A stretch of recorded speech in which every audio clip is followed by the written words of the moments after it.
સંસ્કાર બતાવ્યા. નવી પેઢીને સંસ્કાર આપવા ન પડે, આપમેળે આવી જાય. પણ ઘરની અંદર ધર્મ, સંસ્કૃતિ અને સંસ્કારનું જો પરિપાલન થતું હોય તો દ્વારકાની અંદર ભગવાને ખૂબ ધર્મનું પરિપાલન કર્યું. એટલી પેઢીની તમે કથા સાંભળો વાંચો ને તો તમને એમ થાય કે ઓહો, ક્યારે ધર્મ, સંસ્કૃતિ અને સંસ્કાર નાશ પામી ગયો. અને જ્યાં ધન સંપત્તિ ભેગી થાય છે ત્યાં એક સમય એવો આવે છે કે ધર્મ જતો રહી, સંસ્કૃતિ જતી રહી, સંસ્કાર જતા રહે. ત્રીજી વાત છે પિતૃઓનું ઋણ.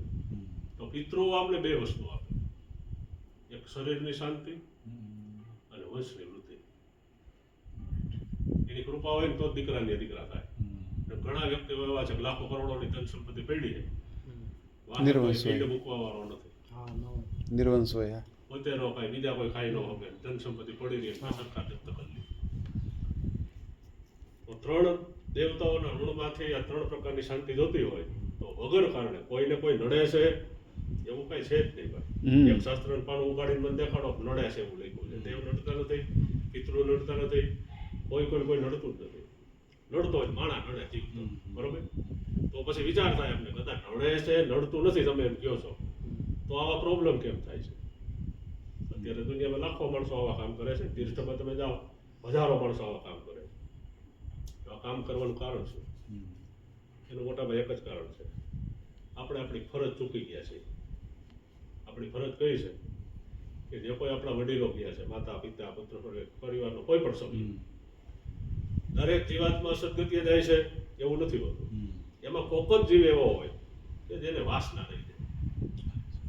એ વાયુ સ્વરૂપે વાસનામાં ફરનારો જે જીવ છે એને વાસનામાંથી છોડાવવો આપણી ફરજ આવે છે.